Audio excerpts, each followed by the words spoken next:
యాకోబు రాసిన పత్రిక మనకి సుపరిచితమైనటువంటి గ్రంథ భాగం. మనందరికీ సుపరిచితమైనటువంటి గ్రంథ భాగంలో నుంచి ఒక నూతనముగా మనం ధ్యానించడానికి పూనుకుందాం.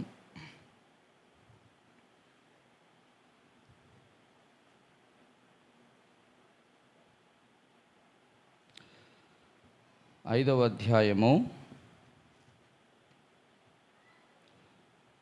16వ వచనం ఆఖరి భాగం, 3వ వరుస చదువుకుందాం.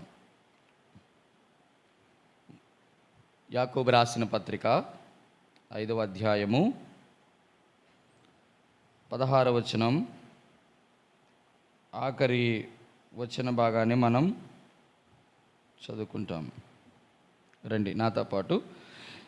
నీతిమంతుని విజ్ఞాపన మనఃపూర్వకమైనదై బహు బలము గలదై ఉండును. మరొకసారి చదువుదామా? నీతిమంతుని విజ్ఞాపన మనఃపూర్వకమదై బహు బలము గలదై ఉండును. ప్రార్థన చేసుకుందాం. పరిశుద్ధుడైన తండ్రి, మాతో మాట్లాడండి, సహాయం చేయండి, కృపను అనుగ్రహించండి. బలహీనుడైన నీ దాసుని కూడా మీరు వాడుకొనండి.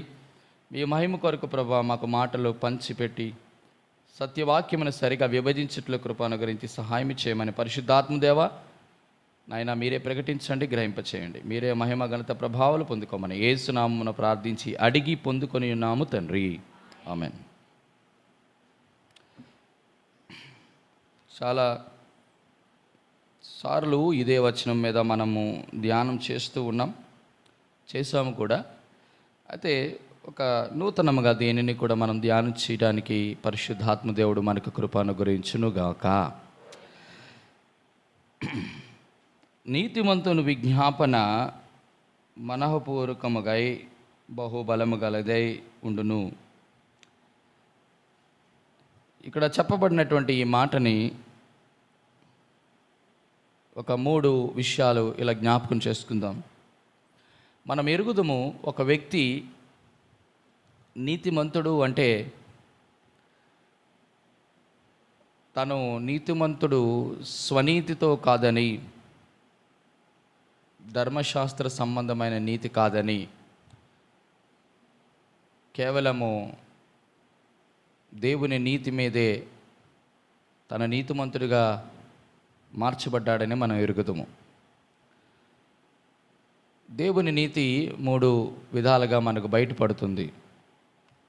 మొదటిది మనం చదువుతూ ఉంటాం రోమీయులకు రాసిన పత్రికలో, ఒక వ్యక్తి నీతిమంతుడిగా తీర్చబడడానికి దేవుడు ఉపయోగించినటువంటి ఒక శ్రేష్టమైనటువంటి సాధనమే, చూడండి ఆ మాట, ఒక శ్రేష్టమైన మాటని ఇలా జ్ఞాపకం చేసుకుందాం. 5వ అధ్యాయము 9వ వచనం.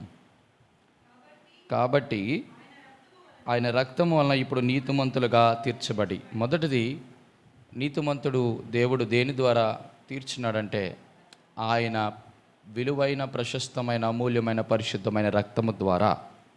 రెండవది, యేసుక్రీస్తు ప్రభువారు మనల్ని నీతిమంతులుగా తీర్చడంలో ఆయన ఉపయోగించిన 2వ సాధనము మనం ఆలోచన చేస్తాం కదా. 5వ అధ్యాయం 1వ వచనం. కాబట్టి విశ్వాసం మూలమున మనము నీతిమంతులుగా తీర్చబడి. రెండవది, విశ్వాసము ద్వారా నీతిమంతులుగా తీర్చబడినాం. మూడవది, తీతుకు రాసినటువంటి పత్రిక 198వ పేజీ, 3వ అధ్యాయం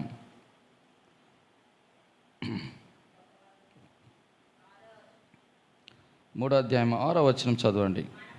మనము ఆయన కృప వలన నీతిమంతులుగా తీర్చబడి. చూడండి, ఎంచబడము, తీర్చడం అంటే ఒక వ్యక్తి నీతిమంతులుగా తీర్చబడడం అంటే ఆయన రక్తము ద్వారా, ప్రభునందు విశ్వాసం ఉంచుట ద్వారా, ప్రభు మనకు అనుగ్రహించిన కృప ద్వారా ఈ వ్యక్తి నీతిమంతుడు అంటారు. ఇంకా దీనికి వేరుగా దేవుని నీతి బయలుపరచబడదు. ఇటువంటి నీతిమంతుడికి చేసేటటువంటి ప్రార్థన లేదా నీతిమంతుడు చేసే విజ్ఞాపనట దేవుడు బహుబలము గలదై ఉండును అంటున్నాడు. ఇప్పుడు మనందరము కూడా నీతిమంతులుగా ఎంచబడ్డామా, తీర్చబడ్డామా? తీర్చబడ్డాం. మనం ఒకవేళ ఇదే మాట లోకంలోకి వెళ్ళి మనం చెప్తే మేము నీతిమంతులము అని అంటే వారు దేన్ని బట్టి చూస్తారు? రెండు చూస్తారు. ముందు చెప్పాను కదా, వారు స్వనీతిని బట్టి, ధర్మశాస్త్ర సంబంధమైన. మనమేమి కార్యాలు చేయలేదు, మనమేమి గొప్ప గొప్ప వాళ్ళగా క్రియలు చేయలేదు, త్యాగాలు చేయలేదు. చేసింది ఒకటే, ఆయన రక్తాన్ని ఆశ్రయించాం, ఆయన యందు విశ్వాసం ఉంచాం, ఆయన కృపకు పాత్రులమయ్యాం. కాబట్టి మనం నీతిమంతులుగా, ఇదే దేవుని నీతి అంటారు. దేవుని నీతిమంతులుగా తీర్చబడిన మన ప్రార్థన కొన్నిసార్లు బలహీనముగా కూడా ఉండడానికి అవకాశం ఉంది. ఇక్కడ చెప్పబడిన మాట అంటే నీతిమంతుడు విజ్ఞాపన బహుబలము గలద ఉంటుందంట. మరి మనమందరము కూడా నీతి రక్తము ద్వారా, విశ్వాసం ద్వారా, కృప ద్వారా మనం నీతిమంతులుగా తీర్చబడితే మన యొక్క ప్రార్థన విజ్ఞాపన ఎందుకు చాలాసార్లు బలహీనంగా ఉంటుంది అనే ప్రశ్నకి మనం సమాధానం చూడగలిగితే మనము ఎందుకు బలముగా లేమో అనేది అర్థమవుతుంది. కనీసం 3 విషయాలు జ్ఞాపకం చేస్తాను. నీతిమంతుడు యొక్క బలం ఎందులో దాగి ఉంది? కనీసం 3 విషయాలు. రండి, నెహెమ్యా గ్రంథం 8వ అధ్యాయం 10వ వచనం ఆఖరి మాట చదవండి. నెహెమ్యా గ్రంథం 8వ అధ్యాయం 10వ వచనం. నెహెమ్యా గ్రంథము 8వ అధ్యాయము 10వ వచనం. యెహోవా యందు ఆనందించుట వలన మీరు బలము పొందుతారు. నీతిమంతుని యొక్క బలం దేనిలో ఉందంటే యెహోవా యందు, అనగా దేవుని యందు, తాను నమ్మినటువంటి ఆరాధ్య దేవ నజరేయుడైన యేసుక్రీస్తు ప్రభువునందు ఆనందించుట ద్వారా ఆ వ్యక్తి బలము కలిగి ఉంటుంది. ఒక వ్యక్తి ఎప్పుడైతే బలము కలిగి ఉంటాడో ఆయనలో నుంచి బలమైన ప్రార్థన వస్తుంది. బలహీనమైన క్షణాలు ఎందుకు చాలాసార్లు యెహోవా యందు మనం ఆనందించలేకపోతాం? సాధారణంగా నీతిమంతుడు యొక్క ప్రార్థన బలహీనముగా అవడానికి గల కారణాలేంటి? మన ప్రార్థనలో కొన్నిసార్లు చాలా శక్తిహీనముగా మారడానికి కారణం ఏంటంటే కనీసం 3 కారణాలు మీకు చెప్తాను. మొదటి కారణం ఏంటి అంటే, మొదటిది, ఎందుకు బలహీనత ఎప్పుడు వస్తుంది నీతిమంతుడికి, లేకపోతే నీతిమంతుగా తీర్చబడినంటే ఒకటే కారణం, సమస్యల వల్లే చాలామంది బలహీనులు అయిపోతున్నారు. అయితే ఇక్కడ అంటున్నాడు దేవుడు, నీతిమంతుడు యొక్క ప్రార్థన బహుబలమగలదై ఉండడానికి గల కారణం నంబర్ 1, ఆయన ఆనందించినప్పుడట, ఆయన ఆనందం దేనిలో దాగి ఉందంటే, మొదటిది, ఆ నీతిమంతుడు ఏ విషయంలో కూడా, ఏ సమస్య వచ్చినప్పటికీ కూడా మొదటిది సందేహపడడు. చెప్పండి ఏంటండి? ఆయన జీవితంలో సందేహానికి, అనగా అవిశ్వాసానికి చోటు ఉంటుంది. అందుకే కదా నీతిమంతుడు విశ్వాసం మూలముగా బ్రతుకును అంటాడు. అవునా కదా? నీతిమంతుడు విశ్వాసం మూలముగా బ్రతుకుతాడు. ఆహారమును బట్టి, ఆస్తిని బట్టి, అంతస్తులు బట్టి బ్రతకడు. కేవలము దేవుని మీద ఉన్న విశ్వాసం ద్వారా ఒక నీతిమంతుడు బ్రతకగలడు. అందుకే ఒక వ్యక్తి మనం ప్రార్థన చేస్తున్నప్పుడు మన ప్రార్థనలో ఎప్పుడు కూడా సందేహము అనేది ఉండకూడదు. నెంబర్ 2, సమస్యలు వచ్చినప్పుడు మనం అనుకుంటాం, ఎందుకు వచ్చింది ఈ సమస్య అనే సందేహం రాకూడదు. ఏమనుకోవాలో తెలుసా నీతిమంతుడు? దేవా, నాకు ఈ సమస్య ద్వారా నువ్వు ఏదో నేర్పించాలని ఆశపడుతున్నావు, లేకపోతే ఏదో నాలో చెప్పండి, నాలో ఏదో లోపము, ఆ లోపాన్ని నేను సరి చేసుకోవటం కొరకు దేవుడు నాకు ఈ సమస్యను పెట్టాడు అని ఆలోచిస్తాడు నీతిమంతుడు. అంతేగాని ఊరికనే దేవుని మీద సందేహించడు. 2, క్లుప్తంగా చెప్తున్నాను. 2, ఎందుకు ఆనందాన్ని కోల్పోతారు సమస్యలలో అని అంటే, రెండోది, ప్రభు మీద సనుగుతారు. మొదటిది సందేహిస్తారు, రెండోది సనుగుతారు. ఇంత నీతిగా బ్రతుకుతున్నాను, దేవుడు నాకెందుకు ఈ సమస్యలు పెట్టాడో, ఏం చేయాలో దేవుని కొరకు అన్నీ చేస్తున్నాను, నాకెందుకు ఈ సమస్యలన్నీ? అసలు భక్తిహీనులుగా బ్రతుకుతున్న వారికి ఇటువంటి సమస్యలు లేవు అని ఒక రకమైనటువంటి సందేహంలో నుంచి సనుగు బయలుదేరుతుంది. నీతిమంతుడు ఇప్పుడు కూడా ప్రభు మీద సనగడు, దేవుని మీద సనగడు. ఎందుకో తెలుసా? అతడు నీతిమంతుడు. నీతిమంతుడు దేన్ని బట్టి ఆనందిస్తున్నాడు? యెహోవా యందు ఆనందించడం ద్వారా. మన ఆనందాన్ని హరించి వేసేది రెండోది ఏంటంటే సనుగులు. దేవుని మీద ఎప్పుడైతే మనం సనుక్కుంటామో ఆనందం కోల్పోతాం ప్రియమైన వారలారా. రెండోది, మొదటిది సందేహించడు, రెండోది సనగడు, మూడోది సోలిపోడు. ఏం చేయడు? సోలిపోయాడు. అందుకే కదా సామెతల గ్రంథం 24వ అధ్యాయం. సామెతల గ్రంథం మనకెప్పుడు కూడా ఈ మాట మనకి చాలా స్పష్టంగా మనకి తెలుస్తుంది. 24వ అధ్యాయం 10వ వచనం చూడండి. శ్రమ దినమున నీవు కృంగిన ఎడల నువ్వు చేత కానివాడవు. నీతిమంతుడికి ఎప్పుడూ చేత కానివాడు అగడు. ఎందుకో తెలుసా? ఎందుకు చెప్పండి అంటే సామెతల గ్రంథంలో చెప్పబడుతుందండి, అపాయము వలనట భక్తిహీనుడు నశిస్తాడట, మరణకాలమందు నీతిమంతులు ఆశ్రయము పొందెదరు అని రాయబడింది. చెప్పండి ఏంటండి ఆ మాట? నా వెనక చెప్పండి. ఇప్పుడు సమయం అయిపోతుంది, నేను చెప్తున్నాను. చెప్పండి. అపాయము రాగా, చెప్పండి నాతో పాటు, అపాయము రాగా భక్తిహీనుడు నశించును, మరణకాలమందు నీతిమంతునికి ఆశ్రయము కలదు. ఆశ్రయం ఎవరంటే యేసు క్రీస్తు ప్రభువారు. కృంగుడు, శ్రమ దినమున నువ్వు కృంగిన ఎడల, ఎందుకు నేను చేతకాని వాడిని కాను అంటే నా శ్రమ వెనకాతల ఏముంది? శుభప్రదమైన నిరీక్షణ ఉంది. అది చాలామందికి అర్థం కాకే సమస్యలు వచ్చినప్పుడు సందేహాలు, సమస్యలు వచ్చినప్పుడే సనుగులు, శ్రమ వచ్చినప్పుడే సోలిపోవడాలు జరుగుతాయి. ఇది దేవుని యందులో మనకున్న ఆనందాన్ని హరించి వేస్తుంది. అందుకే నీతిమంతుని యొక్క ప్రార్థన బహుబలము గలదే ఉండడానికి గల కారణం ఏంటంటే నా ఆనందము చెప్పండి యెహోవాయే బట్టి. ఈరోజు ఎంతమంది మనం ప్రభువును బట్టి ఆనందిస్తున్నాం? మనము ప్రభువును బట్టి ఆనందించేవారు నీ జీవితంలో, మన జీవితాల్లో ఎటువంటి శ్రమ రానియండి.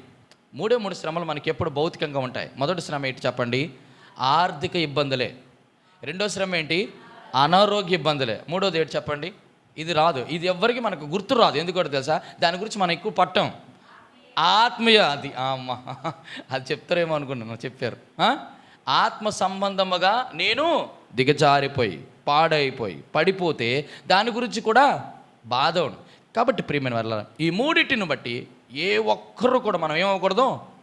సందేహించొద్దు, సనగొద్దు, సోలిపోవద్దు. అటు రీతిగా పరిశుద్ధాత్మ దేవుడు మనకి యెహోవాయందు ఆనందించినట్లు కృప అనుగ్రహించునుగాక. మొదటిది, ఆనందించేవాడిగా బ్రతుకుతాడు కాబట్టి నీతిమంతుడి యొక్క ప్రార్థన బహు బలము గలదై ఉంటుంది. రెండవది, నీతిమంతుడు యొక్క ప్రార్థన ఎందుకు బహుబలము గలదై ఉంటుందంటే రెండవది చూస్తారా? 2 తిమోతి 2వ అధ్యాయం 1వ వచనం. 2 తిమోతి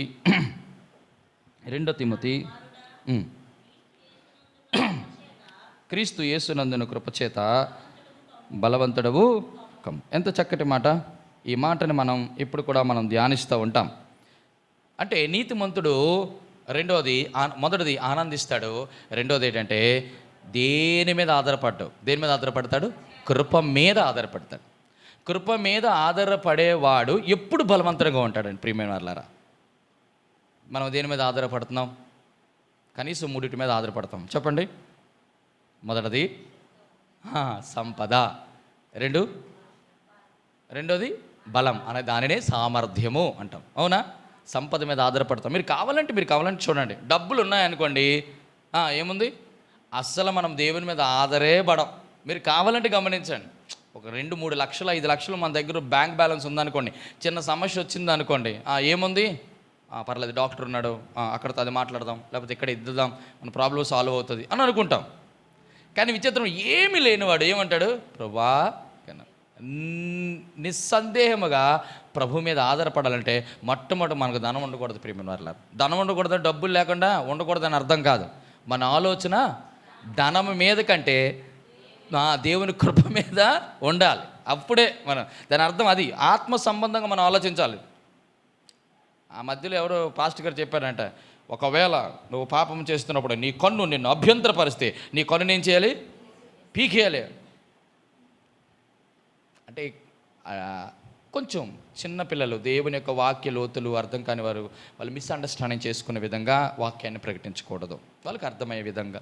కాబట్టి మనకు తెలుసు కాబట్టి ఏంటట, ఏ కన్ను అయితే మన అభ్యంతరపరుస్తుందో దాన్ని ఏం చేయాలి? మనం పీకి పారేయాలంటే ఏదో పట్టుకొని చెప్పండి, అంతే కదా. పీకి పారాలంటే ఏం చేయాలి? కత్తి పట్టుకోవాలా, లోపలికి పెరికి వేయాలి. ఆ కత్తే దేవుని వాక్యం.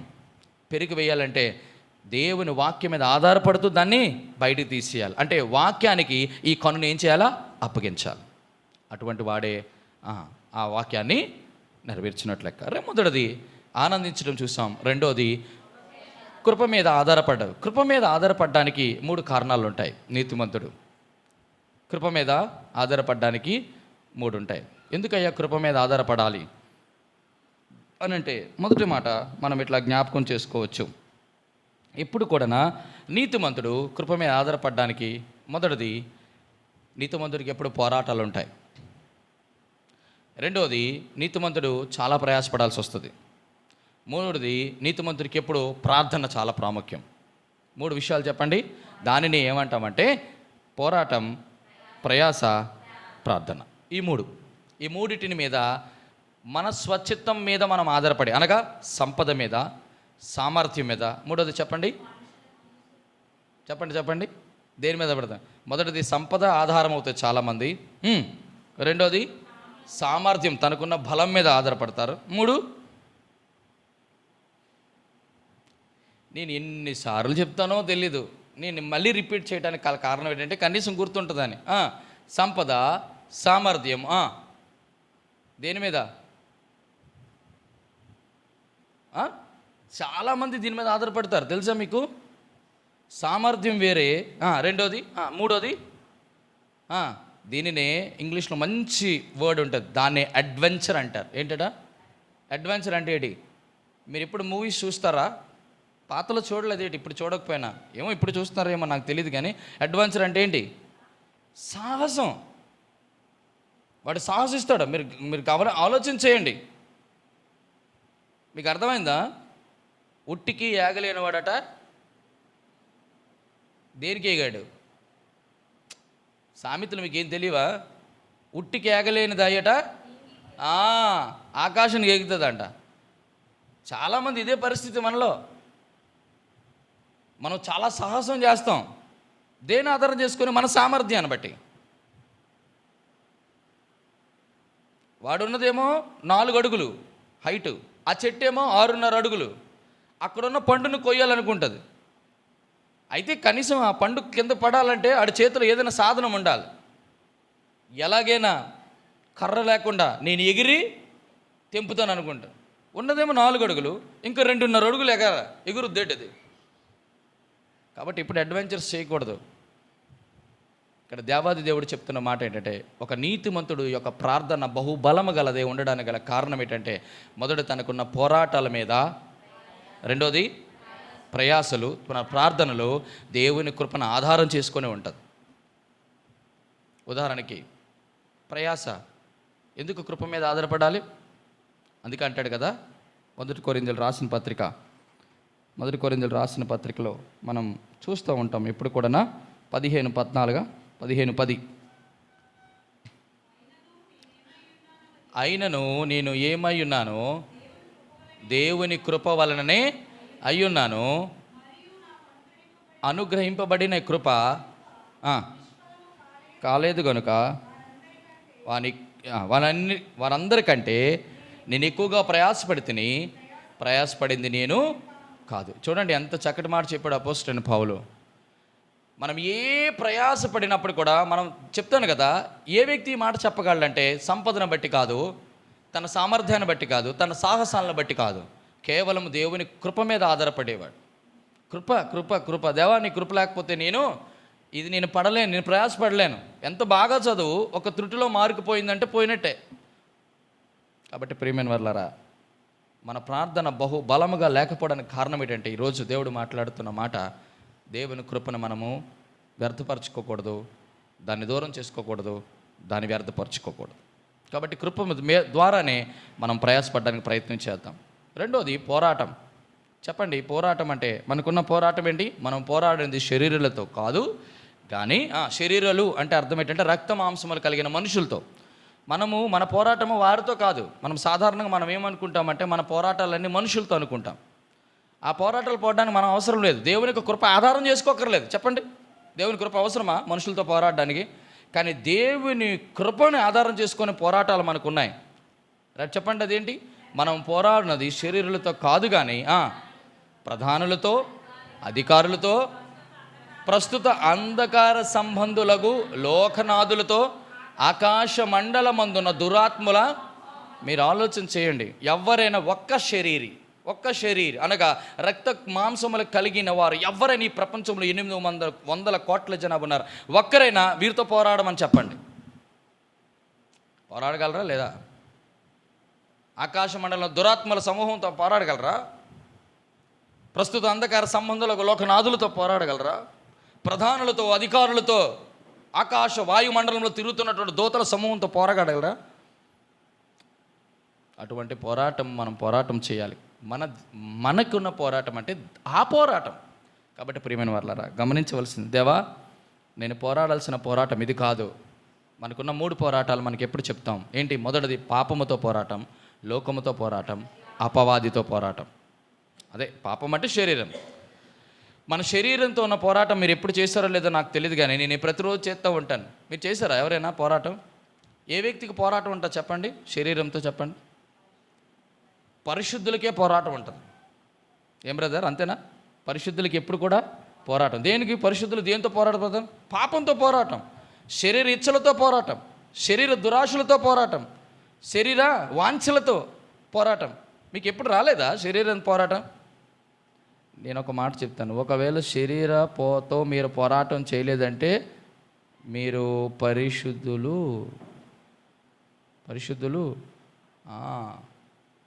శరీరంతో పోరాటం. అదే ఫస్ట్ ఆఫ్ ఆల్. అపవిత్రులుగా ఉన్నటువంటి వారికి పోరాటం ఎక్కడుందండి? పోరాటం చేయలేదా మీరు? ప్రతిరోజు దినము శరీరంతో పోరాటమే. అయ్యో నేనెంత దౌర్భాగ్యుడును, ఇట్టి మరణమునకు లోనగు ఈ శరీరం నుంచి నన్ను ఎవడు విడిపించును. అపోస్తలుడైన పౌలు లాంటివాడికే పోరాటం తప్పలేదంటే అట్టట్ట భక్తి చేసిన మన పరిస్థితి ఏంటి? ఏ సిస్టర్, అంతేనా? కాబట్టి మన శరీరంతో పోరాడాలంటే మన మట్టుకు ఏది శరీరం నువ్వేమనుకోకు, నీకు డబ్బులు ఇస్తానంటే శరీరం ఊరుకుంటాడు. డబ్బులకు లొంగుద్దా శరీరం? చెప్పండి. నీ బలానికి లొంగుద్దా శరీరం? లేకపోతే నేనేదో సాహసం, నేను కృపను ఆధారం చేసుకొని I know how to deal with my flesh అన్నాడా ఎవడైనా? అరే చెప్పండి, శరీరంతో పోరాడి గెలిచినోడు ఎవడైనా ఉన్నాడా? ఎవడు లేడు. ఒక యేసు ప్రభు వారు మాత్రం. ఎందుకంటే కృప కలిగిన దేవుడు ఆయన. కృప మీద ఆధారపడి నేర్పిస్తాడు. కాబట్టి పోరాటం చెప్పండి, ప్రయాస, దేవుని కొరకు ప్రయాస. మూడోది ప్రార్థన. ఎప్పుడు ప్రార్థన మీరు గమనించారో లేదో, కృప మీద ఆధారపడే ప్రార్థన చేస్తూ ఉండాలి. ఎందుకో తెలుసా? దేవుని వల్ల మనకు కానీ కృప అనుగ్రహించబడకపోతే మనం అడిగినది ఏది కూడా మనకు పొందుకోలేము. ఎందుకో తెలుసా? నీ నీతిని బట్టి, మన యథార్థతను బట్టి, మన నమ్మకత్వాన్ని బట్టి చెప్పండి, దేవుడు ఎప్పుడు మనకు ఏది ఇవ్వలేడు. ఎందుకో తెలుసా? ఆయన తక్కిట్లో తుడిస్తే మన నమ్మకత్వం, మన యథార్థత, మన పరిశుద్ధత తేలిపోతుంది. కాబట్టి దేవా నీ కృపయ్యా చాలు. ఈ తలంపులు. అందుకే ఒక వ్యక్తి ఆనందించుట ద్వారా వారు సనగరు, సందేహించరు, సోలిపోరు. రెండవది కృప మీద ఆధారపడతారు. వారు ప్రయాసపడతారు.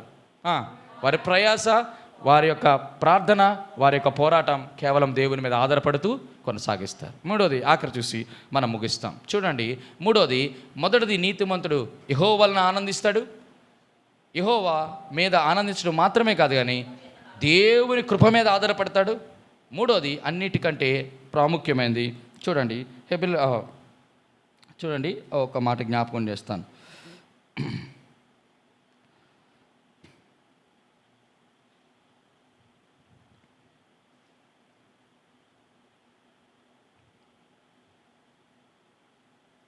మొదటి పేతురు రాసిన పత్రిక 1వ అధ్యాయం 7వ వచనం.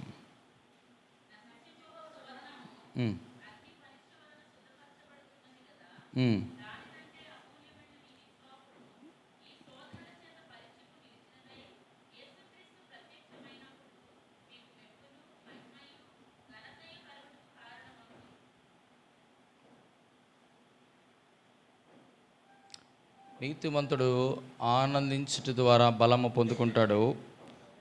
కృప మీద ఆధారపడుట ద్వారా బలం పొందుకుంటాడు. మూడవది, ఆయన యొక్క బలము దేనిలో ఉంటుంది అంటే యెహోవా వలన బలము పొందిన వారు ధన్యులు. చూడండి కీర్తనల గ్రంథం 84.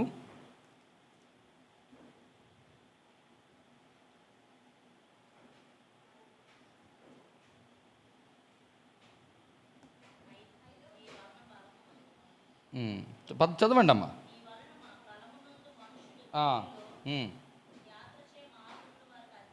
మరియు చదువు నాన్న.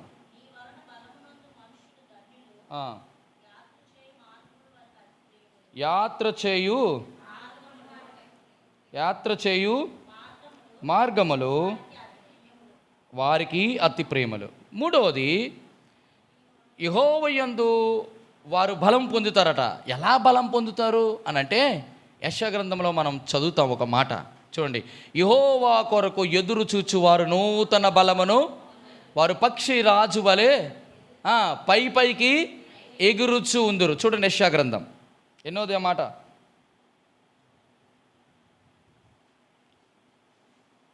చదువుతారా? ఎన్నో మాట నేను చెప్పాలా, మీరు చదువుతారా? ఎక్కడుంది ఆ మాట? యెషయా గ్రంథం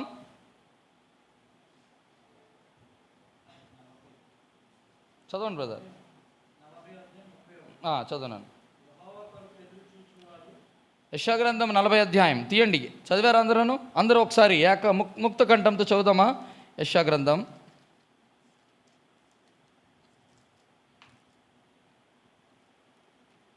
చదువుతారా? యెహోవా కొరకు ఎదురు చూచువారు నూతన బలమును పొందుతారు. చాలు. ఎందుకు నూతన బలం పొందాలి? సాధారణంగా విశ్వాసి ఆనందించుటలో, కృప మీద ఆధారపడటంలో ఏమవుతాడు? ఎందుకు ఈ రెండు బలములతో కంటే నూతన బలం ఎందుకు నూతన బలం? నూతన బలం ఎప్పుడు వస్తుంది మనకి?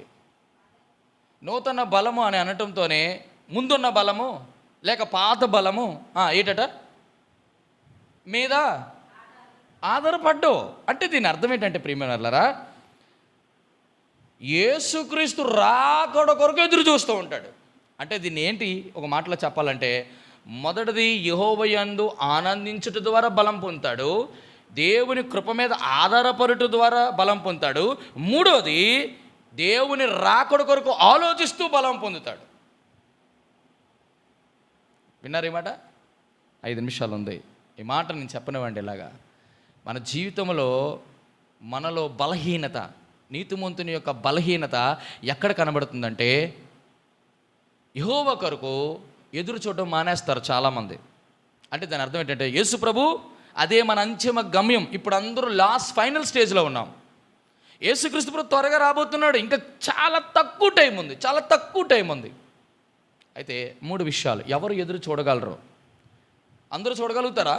చాలామంది నీతిమంతుడి యొక్క బలహీనత ఎక్కడొస్తుందంటే, ఎదురు చూచుటలో ఏమైపోతున్నాడు? రాను బలహీనుడైపోతున్నాడు. అందుకే నూతన బలము ఎప్పుడు వస్తుందంటే, ఈ 3 చేసిన వాడికే నూతన బలం వస్తుంది. ఏ 3 చేయాలా? రండి. ఎవరు ఎదురు చూడగలరు? నెంబర్ 1, కొలస్సీయులు రాసిన పత్రిక 3వ అధ్యాయం 1వ వచనం.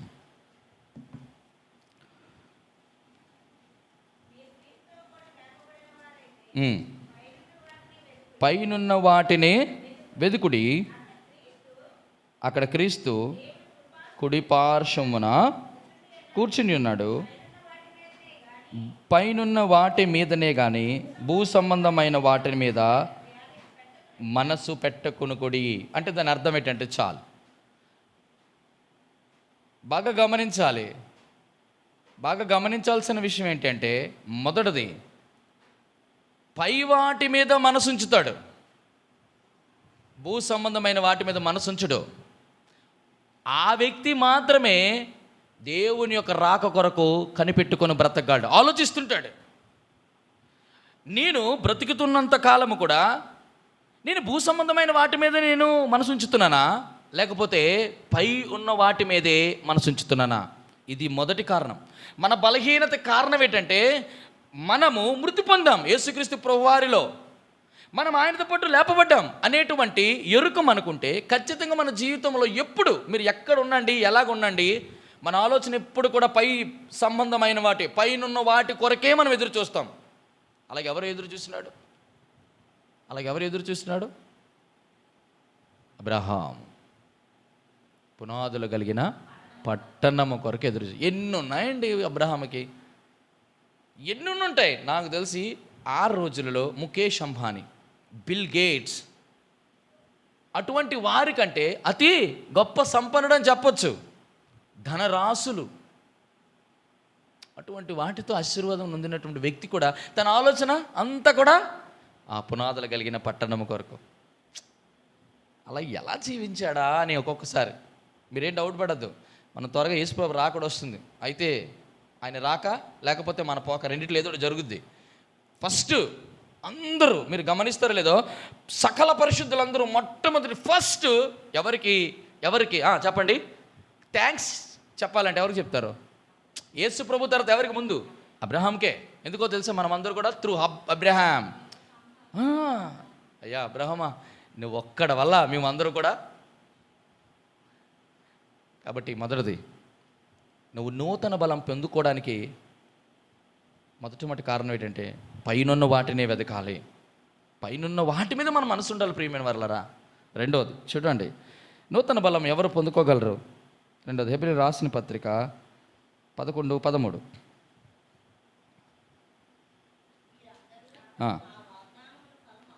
అనుభవింపకపోయినను, హెబ్రీలు రాసిన పత్రిక 11:13 వీరందరూ వాగ్దాన ఫలం అనుభవింపకపోయినా దూరము నుండి చూసి వందనము చేసి తమ భూమి మీద పరదేశులమై ఉన్నారని, యాత్రికులమై ఉన్నారని ఒప్పుకొని చాలు. రెండోది, పైనున్న మాటి మీద మనసుంచుతారు.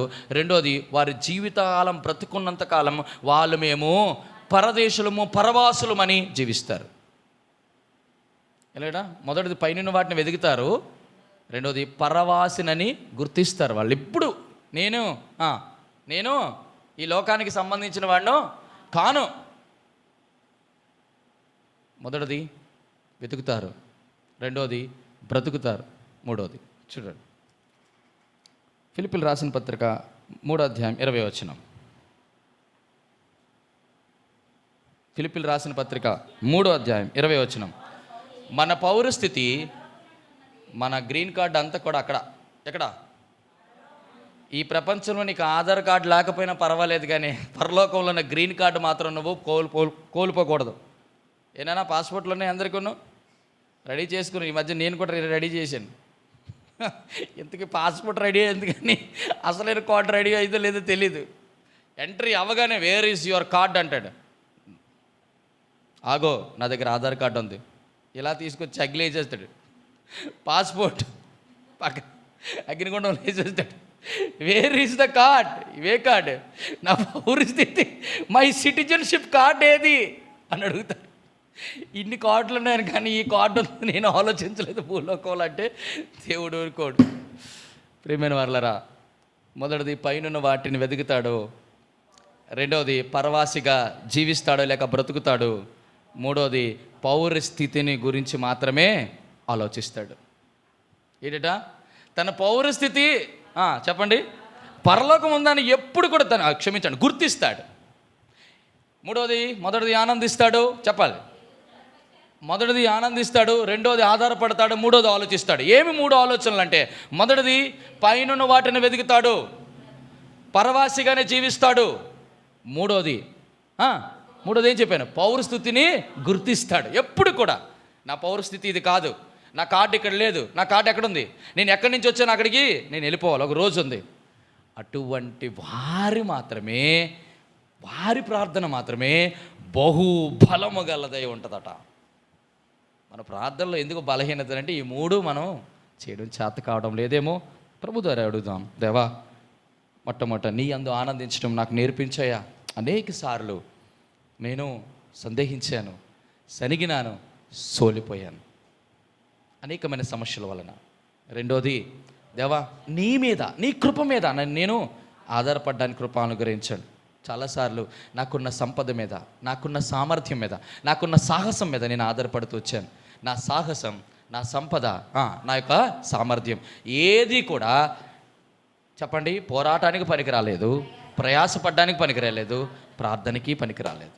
మూడవది, దేవా నన్ను నీ మీదే ఆలోచన కలిగి ఉండేటట్టుగా చేయి ప్రభా. చాలాసార్లు నేను భూ సంబంధము వాటి మీదే మనసుంచాను. అది కాదు, నేను పైవాడిని కాబట్టి పైవాటి మీద వెతకడానికి సహాయం చేయండి. రెండో, ప్రభా నేను బ్రతికున్నంత కాలం వణుకుతో పరవాసిగా నేను బ్రతకడానికి సహాయం చేయండి. ఈ వాసం నాది కాదు, ఈ స్థిర నివాసం ఇక్కడ లేదు, అక్కడ. మూడోది, ప్రభా నా పౌరస్థితి ఇది కాదు, నా సిటిజన్షిప్ పరలోకంలో ఉంది. అటు రీతిగా ఒక నీతిమంతుడి యొక్క ప్రార్థన బలహీనపరిచేటటువంటి క్షణాలు మనలో చాలా ఉండుంటే ఈరోజు ప్రభు దగ్గరికి వచ్చి, దేవా నీలో ఆనందించడం నేర్పించవా, నీ కృప మీద ఆధారపడడం నేర్పించవా, నీ యొక్క చెప్పండి నీ గురించి ఆలోచించడం నేర్పించవా. అటు రీతిగా నీతిమంతుని యొక్క ప్రార్థన బహు బలము గలదే ఉండటానికి ప్రభు మనకు కృప అనుగ్రహించును గాక. Amen, amen, amen.